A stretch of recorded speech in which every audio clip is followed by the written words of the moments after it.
Hello.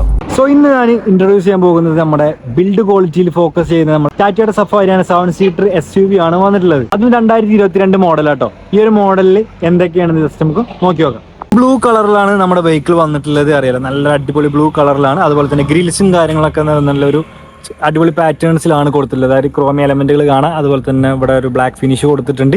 DRLs ആണ് ഈ കാണുന്നത്. അതുപോലെ തന്നെ ടാറ്റയുടെ ലോഗോ. താഴെ നമുക്ക് സെൻസേഴ്സ് വരുന്നുണ്ട്. എയർഡാം പോർഷനിലൊക്കെ ഹണികോം ടെക്സ്റ്റേഴ്സ് ആണ് കൊടുത്തിട്ടുള്ളത്. ഫാൻസി നമ്പറാണ് 8002. പിന്നെ പ്രൊജക്ടർ ലാമ്പാണ്. പ്ലസ് നമുക്കൊരു ഹാലോജന്റെ ഒരു സംഭവം കൂടെ കാണാം. ഫോഗ് ലാമ്പും വന്നിട്ടുണ്ട്. സൈഡിൽ ഒരു 18 ഇഞ്ചിന്റെ വീലാണ് കൊടുത്തിട്ടുള്ളത്. വിത്ത് ഡിസ്ക് ബ്രേക്കാണ്. ഒരു അലുമിനിയത്തിന്റെ ഒരു വീലാണ് കേട്ടോ കൊടുത്തിട്ടുള്ളത്. കുഴപ്പമില്ലാത്തൊരു അലവിൽ സ്റ്റൈലും കാര്യങ്ങളും വന്നിട്ടുണ്ട്. അത്യാവശ്യം വീൽ ഗ്യാപ്പും വന്നിട്ടുണ്ട് വെഹിക്കിളിന്. പ്ലാസ്റ്റിക് ക്ലാഡിങ്ങുകൾ കാണാൻ താഴെ. അതുപോലെ തന്നെ റിക്വസ്റ്റ് സെൻസേഴ്സ് വന്നിട്ടുണ്ട്. പിന്നെ ഇവിടെ നമുക്ക് ബ്ലാക്കിലാണ് മിറർ ചെയ്തിട്ടുള്ളത്. ക്യാമറ യൂണിറ്റും കാര്യങ്ങളൊന്നും വന്നിട്ടില്ല. ജസ്റ്റ് നമുക്ക് ഓട്ടോ ഫോൾഡും കാര്യങ്ങളും മിററിൽ വന്നിട്ടുണ്ട്. അതാണ് ഇതിന്റെ ഹോൺ ഉണ്ടോ. ലൈൻ നമുക്ക് ക്രോമിയ എലമെന്റുകൾ കാര്യങ്ങളും വരുന്നുണ്ട്. ഇവിടെ ഒരു ഗ്ലോസി ബ്ലാക്ക് ടെക്സ്റ്റേഴ്സിലാണ് കൊടുത്തിട്ടുള്ളത്. റൂഫ് റെയിൽസ് വന്നിട്ടുണ്ട്. അതൊരു ബ്ലാക്ക് ഫിനിഷ് ആണ്. അതുപോലെ തന്നെ നമുക്ക് സഫാരിന്റെ ഒരു പ്ലേറ്റിങ്ങും കാര്യങ്ങളും വന്നിട്ടുണ്ട്. ബാക്ക് സൈഡിലാണ് നമുക്ക് ഏറ്റവും മോസ്റ്റ് ഇൻട്രസ്റ്റിംഗ് പാർട്ടായിട്ടുള്ളത്. അതായത് ഒരു ഡിഫൻഡർ സ്റ്റൈലിലൊക്കെ ഇവിടെ ആ ഒരു ബോക്സും കാര്യങ്ങളൊക്കെ വെച്ചാൽ തന്നെ അത്യാവശ്യം വണ്ടി പവർഫുൾ ആയിട്ട് വരും. അപ്പോൾ ഇവിടെയൊക്കെ നിങ്ങൾ കണ്ടില്ല, ആ ഒരു അലുമിനിയത്തിന്റെ ടെക്സ്റ്റേഴ്സും കാര്യങ്ങളും കൊടുത്തിട്ടുണ്ട്. ഒരു ഡിഫൻഡർ സ്റ്റൈലിൽ മാക്സിമം ആക്കാൻ ശ്രദ്ധിച്ചിട്ടുണ്ട്. അതുപോലെ നമ്മുടെ ഒരു വൈഡ് ആയിട്ടാണ് ഇതിന്റെ ബോഡി കാര്യങ്ങൾ ചെയ്തിട്ടുള്ളത് കേട്ടോ. ബാക്കിൽ LED ലാംപ്സ് ആണ് കൊടുത്തിട്ടുള്ളത്. റിഫ്ലക്ടേഴ്സും കാര്യങ്ങളും വന്നിട്ടുണ്ട്. 7 സീറ്റർ ആയതുകൊണ്ട് തന്നെ ബൂട്ട് സ്പേസ് വളരെ കുറവാണ് വന്നിട്ടുള്ളത്. പക്ഷെ നമുക്കിത് ഫോൾഡ് ചെയ്തിട്ട് എക്സ്റ്റെൻഡ് ചെയ്യാം കേട്ടോ.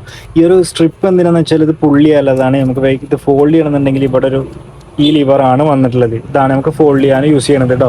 ഇലക്ട്രിക്കലല്ല, നോർമൽ ടെയിൽ ഗേറ്റ് ആണ് വന്നിട്ടുള്ളത്. ക്യാമറ യൂണിറ്റ് വന്നിട്ടുണ്ട്. അതുപോലെ തന്നെ ഇവിടെ ഒരു ഗ്ലോസി ബ്ലാക്ക് ഫിനിഷിലാണ് ഇതിന്റെ ബാക്ക് ടെയിൽ കൊടുത്തിട്ടുള്ളത്. ഡ്രൈവർ സൈഡ് ഇലക്ട്രിക്കലി അഡ്ജസ്റ്റബിൾ ആയിട്ടുള്ള സീറ്റാണ് വന്നിട്ടുള്ളത്. പാസഞ്ചർ സൈഡ് നോർമൽ ആണ്, ഇലക്ട്രിക്കലല്ല.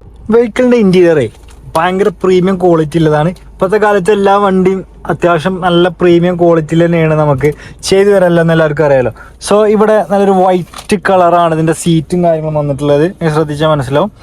അടിപൊളി വൈറ്റ് കളറാണ്. ഫുള്ള് പ്രീമിയം ക്വാളിറ്റിയിലാണ്. ഇതാണ് ഇതിന്റെ കീ വരുന്നത് കേട്ടോ. കീ കുറച്ചൊരു പ്രീമിയം ആക്കാമായിരുന്നു, എങ്കിലും കുഴപ്പമില്ല. സോ ഒരു വെന്റിലേറ്റഡ് സീറ്റ് എന്ന് തോന്നിപ്പിക്കുന്ന രീതിയിലാണ് ഇതിന്റെ സീറ്റും കാര്യങ്ങളൊക്കെ ചെയ്തിട്ടുള്ളത്. പക്ഷേ ഇതിൽ വെന്റിലേഷൻ ഒന്നും വന്നിട്ടില്ല കേട്ടോ. സോ ഡാഷ്ബോർഡൊക്കെ ശ്രദ്ധിച്ചാൽ മനസ്സിലാവും ഒരു പ്രീമിയം ക്വാളിറ്റിയിലാണ്. ഇതിൻ്റെ ഈ ഒരു വുഡൻ ട്രിംസ് ആണെങ്കിലും അലുമിനിയം ടെക്സ്റ്റേഴ്സ് ആണെന്നുണ്ടെങ്കിലും ഭയങ്കര ക്വാളിറ്റിയാണ്. അതുപോലെ തന്നെ ഇവിടെയൊക്കെ ഒരു ഹാർഡ് പ്ലാസ്റ്റിക് അല്ല, ഒരു സോഫ്റ്റ് മെറ്റീരിയൽ ആട്ടോ ഇവിടെയൊക്കെ വന്നിട്ടുള്ളത്. നല്ല രീതിക്ക് പ്രീമിയം ആക്കാൻ ശ്രദ്ധിച്ചിട്ടുണ്ട്. അതുപോലെ തന്നെ ഇതാണ് ഇതിൻ്റെ സൺറൂഫ് കൺട്രോൾസ് വന്നിട്ടുള്ളത്. അത് പലതിനും പല കൺട്രോൾസാണ്. അതായത് ക്ലോസ് ചെയ്യാൻ ബ്ലൈൻഡ് വേറെ, അത് ഓപ്പൺ ചെയ്യാൻ വേറെ. അതായത് ജസ്റ്റ് ഒന്ന് എയർ പോലെ നിൽക്കണമെങ്കിൽ അത് ഫുള്ള് പോകണമെന്ന് പറയുന്നുണ്ട് അവർ. സോ കണ്ടില്ലേ, ഈ ഒരു പൊക്കലിനമാണ് സംഭവമാണത്. സെൻട്രൽ കൺസോളോട്ട് വരുമ്പോൾ ഒരു ഗ്ലോസി ബ്ലാക്ക് ഫിനിഷാണ് അവിടെ കൊടുത്തിട്ടുള്ളത്. ഇവിടെ ഒരു ഓട്ടോ ഹോൾഡ് എന്ന സംഭവമാണ്. അത് വണ്ടിയെ പിടിച്ചു നിർത്താനുള്ളതാണ്. പിന്നെ പാർക്കിംഗ് ബ്രേക്ക് വരുന്നുണ്ട്, ഇലക്ട്രോണിക് ആണ്. 6 സ്പീഡ് മാനുവൽ ട്രാൻസ്മിഷനാണ് വന്നിട്ടുള്ളത്. അറിയാലോ, ഭയങ്കര ഒരു നമ്മളെ ടാറ്റ ടിയാഗോയിലൊക്കെ കണ്ട പോലെ ആ ഒരു ഗിയർ ബോക്സ് തന്നെ, അതായത് ആ ഒരു ഗിയർ സ്റ്റൈൽ തന്നെയാണ് ഇതിൽ വന്നിട്ടുള്ളത്. പിന്നെ AC കൺട്രോൾസ് വന്നിട്ടുണ്ട്, ഓട്ടോമാറ്റിക് ആണ്. അതുപോലെ തന്നെ ഇവിടെ നമുക്ക് ലൈറ്റ്സിൻ്റെ കൺട്രോൾസും കാര്യങ്ങളൊക്കെ വന്നിട്ടുണ്ട് കേട്ടോ. പിന്നെ ഇവിടെ വേറെ സംഭവം എന്താ വെച്ചാൽ, ഇത് കണ്ടില്ലേ, ഇത് ഇതിന്റെ എക്കോ മോഡാണ് ആണോ, അങ്ങനെ പറയും ചെയ്യും. ഈ ഒരു സംഭവം കണ്ട് ഇത് ഇതിന്റെ സ്പോർട്ട് മോഡാണ്. പക്ഷെ ഇതൊരു വെറൈറ്റി സംഭവമല്ലേ. സാധാരണ എല്ലാ വെഹിക്കിളിലും ഒരു സ്പോർട്ട് മോഡ് അല്ലെങ്കിൽ S അങ്ങനെ ഇതിലൊക്കെ കാണും. പക്ഷെ ഇതിലൊരു റണ്ണിങ് ചിഹ്നമാണ് കൊടുത്തിട്ടുള്ളത് അല്ലേ.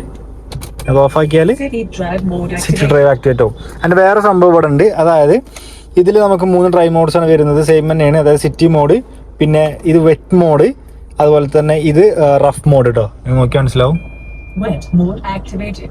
ആണോ, ഓക്കെ. അതൊക്കെ ഒരു ഓഫ് റോഡ് സെറ്റപ്പ് ആട്ടോ. പിന്നെ ട്രാക്ഷൻ കൺട്രോൾ വരുന്നുണ്ട്. ഒരുപാട് കൺട്രോൾസ് വന്നിട്ടുണ്ട്. അറിയില്ല, ഓഡിയോമീഡിയ കൺട്രോൾസ് ആണ്. പിന്നെ ഇതൊക്കെ ഈ ഒരു ഡിജിറ്റൽ കൺസോളിന്റെ കൺട്രോൾസ് ആണ് വന്നിട്ടുള്ളത്. പിന്നെ ഇതിന്റെ സ്ക്രീൻ ശ്രദ്ധിച്ചാൽ മനസ്സിലാവും. ഇതൊരു ഡിജിറ്റൽ മീറ്റർ ആണ്. അതുപോലെ തന്നെ ഇപ്പുറത്തൊരു അനലോഗിന്റെ സംഭവം കൂടെ കാണാൻ പറ്റും. പിന്നെ ഇതൊരു റെഡ് ലൈൻ തീമിലും കാര്യങ്ങളൊക്കെ കൊടുത്തിട്ടുണ്ട്. ഇവിടെ നമുക്ക് സെറ്റിംഗ്സിൽ ഒരുപാട് അത് വെഹിക്കിളിന്റെ ഇൻഫർമേഷൻസും കാര്യങ്ങളൊക്കെയാണ് അവിടെ കാണാനുള്ളത്. കുഴപ്പമില്ല. ഇനി സ്റ്റിയറിംഗ് അഡ്ജസ്റ്റ് ചെയ്യാൻ പറ്റും. പക്ഷേ മാനുവലാണ്, ഇലക്ട്രിക്കലി അല്ല കേട്ടോ. ലൈറ്റ്സിന്റെ കൺട്രോൾസ് ആണ്, വൈപ്പേഴ്സിന്റെ കൺട്രോൾ വരുന്നുണ്ട്. പുഷ് ബട്ടൺ സ്റ്റാർട്ടാണ് വെഹിക്കിൾ വന്നിട്ടുള്ളത്. അത് ഈ സൈഡിലാണ് കേട്ടോ. ഇവിടെ ഒക്കെ വുഡൻ ട്രിംസ് കാര്യങ്ങൾ കാണാൻ പറ്റും. ഡ്രൈവർ വിൻഡോ മാത്രമേ ഇത് ഓട്ടോമാറ്റിക് അപ്പ് ആൻഡ് ഡൗൺ ഉള്ളൂ. അതുപോലെ തന്നെ ഇതാണ് മിറർ കൺട്രോൾസ് വന്നിട്ടുള്ളത്. സെൻട്രൽ കൺസോൾ ടഫ്നെസ് ഒക്കെ നോക്കിയാൽ ഭയങ്കര ബിൽഡ് ക്വാളിറ്റിയിൽ ഒരു വെഹിക്കിൾ തന്നെയാണ്. കണ്ടില്ലേ, ഹോൾഡറിന്റെ ഇവിടെ കുറച്ച് സംഭവം വന്നിട്ടുണ്ട്. 12 വോൾട്ടിന്റെ സോക്കറ്റും കാര്യങ്ങളും വന്നിട്ടുണ്ട്. ഇവിടെ ഡിസ്പ്ലേന്റെ റിമോട്ട് കൺട്രോൾസും കാര്യങ്ങളും വന്നിട്ടുണ്ട്. പിന്നെ ഇതൊക്കെ കണ്ടില്ലേ, BM നമ്മൾ കണ്ട പോലത്തെ ഒരു സ്ക്രീനും കാര്യങ്ങളാണ് ഇതിന് വന്നിട്ടുള്ളത്. നല്ല രസമുണ്ടല്ലേ. ഇതിൽ നമുക്ക് വേറെ പ്രത്യേകിച്ചൊന്നുമില്ല. ആപ്പിൾ കാർപ്ലേ, ആൻഡ്രോയിഡ് ഓട്ടോ അങ്ങനത്തെ സംഭവമാണ് വന്നിട്ടുള്ളത്. പിന്നെ അറിയാലോ നാവിഗേഷനും കാര്യങ്ങളൊക്കെയാണ് വന്നിട്ടുള്ളത്. ഓട്ടോ ഡിമിങ് മിറേഴ്സ് വന്നിട്ടുണ്ട്. സോ അതാണ് ഇവിടുന്ന് ഫ്രണ്ടിലോട്ടുള്ളത്. ഇനി നമുക്ക് ബാക്ക് സൈഡിലോട്ടൊന്ന് പോയേക്കാം. ഇതിന്റെ സീറ്റ് നമുക്ക് ഇവിടെ നിന്ന് അഡ്ജസ്റ്റ് ചെയ്യാം. അത് നല്ലൊരു ഫീച്ചറായിട്ട് തോന്നി. ജസ്റ്റ് ഇത് പുള്ള് ചെയ്താൽ ഇവിടുന്ന് ഇത് താവല്ല, അവിടെ നിന്ന് അങ്ങോട്ടൊന്നായിട്ട് പോവുകയാണ് ചെയ്യുക. നീ റൂം വരുന്നുണ്ട്, കാരണം നിങ്ങൾക്ക് സീറ്റ് അത്രത്തോളം ബാക്കിലിട്ടിങ്ങനെ ശ്രദ്ധിച്ചാൽ മനസ്സിലാവും. നല്ല നീ റൂമും കാര്യങ്ങളും വന്നിട്ടുണ്ട്. ഹെഡ് സ്പേസ് ഒക്കെ നോക്കിയാൽ നിങ്ങൾക്ക് മനസ്സിലാവാൻ പറ്റും. നല്ല രീതിക്ക് ഹെഡ് സ്പേസ് ഉണ്ട്. എത്രത്തോളം ഗ്യാപ്പ് ഉണ്ട് നോക്കിയാൽ നല്ല ഗ്യാപ്പ് ഉണ്ട്. അതുപോലെ തന്നെ അപ്പോൾ സെൻറ്ററിലാണ് ഇരിക്കുന്നത് എങ്കിൽ പോലും ആ ഒരു ഹൈറ്റും കാര്യങ്ങളൊന്നും ഫീൽ ചെയ്യുന്നില്ല. അതുപോലെ തന്നെ നല്ല ഷോൾഡർ റൂമും കാര്യങ്ങളും വന്നിട്ടുണ്ട്. പിന്നെ ഇതിൻ്റെ സീറ്റ്സ് ഒക്കെ നോക്കിയാൽ മനസ്സിലാവും നിങ്ങൾക്ക് നല്ലൊരു പ്രീമിയം ക്വാളിറ്റിയിലാണ് ചെയ്തിട്ടുള്ളത് കേട്ടോ. ഒരു ലൈറ്റ്സും കാര്യങ്ങളും വന്നിട്ടുണ്ട്. പക്ഷെ കൂടുതൽ പറയുന്നത് ഇതിൻ്റെ ഹെഡ് റൂമും സ്പേസ് തന്നെയാണ്. വലിയ വണ്ടി തന്നെയാണ് ഇതിനുള്ളിൽ ഇരിക്കുമ്പോൾ നമുക്ക് തോന്നുക. അപ്പോൾ ഇവിടെ നമുക്ക് എന്ത് ചെയ്യാം, സ്കൈ ആസ്വദിച്ച് പോകാൻ പറ്റും. കണ്ടില്ലേ, ബാക്കിലോട്ട് ഇതിൻ്റെ ആ വ്യൂവും കാര്യങ്ങളും കിട്ടിയിട്ട് ഭയങ്കര ഒരു ഡ്രൈവിന് പറ്റിയൊരു വെഹിക്കിൾ തന്നെയാണ്. അതുപോലെ തന്നെ ഫോറസ്റ്റ് റൈഡ് ആണെന്നുണ്ടെങ്കിലും നിങ്ങൾക്ക് ആ ഒരു നൈറ്റ് ഡ്രൈവ് ആണെന്നുണ്ടെങ്കിലും ഒക്കെ എൻജോയ് ചെയ്ത് പോകാൻ പറ്റിയൊരു വെഹിക്കിൾ തന്നെയാണ്. ബാക്ക് സൈഡിൽ അറിയാലോ 7 സീറ്റർ ആൾമോസ്റ്റ് കുറവാണ്, പക്ഷേ എങ്കിലും കുഴപ്പമൊന്നുമില്ല. ഇതിൻ്റെ സീറ്റ് കവർ പോലും അയച്ചിട്ടില്ല കേട്ടോ. ഇതാണ് ഇതിൻ്റെ വെഹിക്കിളിൻ്റെ ഒരു പ്രത്യേകത. കുഴപ്പമില്ല. പക്ഷേ ഇത് നമുക്ക് AC കൺട്രോൾ വരുന്നുണ്ട്, ഫാൻ അഡ്ജസ്റ്റ്മെൻറ്റ് ചെയ്യാൻ വരുന്നുണ്ട്.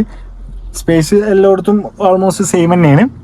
പിന്നെ ബാക്കിലോട്ടുള്ള AC ഈ ഡോറിൻ്റെ സൈഡിലാണ് കൊടുത്തിട്ടുള്ളത്. നമുക്ക് ഈ ഒരു ഭാഗത്തോട്ട് AC വന്നിട്ടില്ല. 2 ഡോറിൻ്റെ സൈഡിലായിട്ടാണ് ചെയ്തിട്ടുള്ളത്. അതുപോലെ തന്നെ ഇതിൻ്റെ ഡോറിൻ്റെ ഹാൻഡിൽസ് ഒക്കെ നോക്കിയ ഒരു പ്രീമിയം ക്വാളിറ്റിയാണ്. നോക്കിയാൽ നല്ലതല്ലേ.